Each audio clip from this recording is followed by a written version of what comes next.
उज्ज्वल निकम यांच्या सरकारी वकील म्हणून केलेल्या नियुक्तीला हायकोर्टात आव्हान, नियुक्ती रद्द करण्याची मागणी।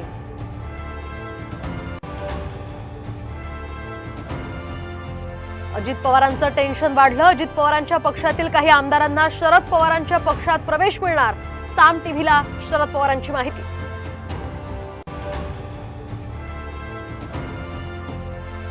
अंमली पदार्थांशी निगडित अवैध बांधकामांवर बुलडोजर फिरवावा, मुख्यमंत्री एकनाथ शिंदेंचे पोलिसांना आदेश।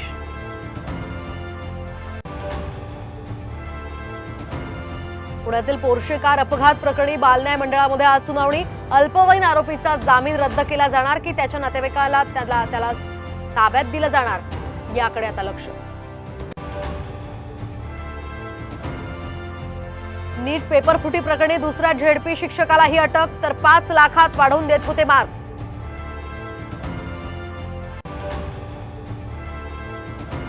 आणि कंगना राणावतनं मागितला महाराष्ट्र सदनातील मुख्यमंत्री एकनाथ शिंदेंचा सूट।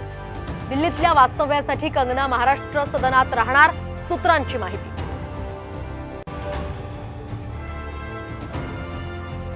आणि आज अंगारकी चतुर्थी, मुंबईतल्या सिद्धिविनायक मंदिरासह राज्यातल्या सर्वच मंदिरांमध्ये दर्शनासाठी गर्दी।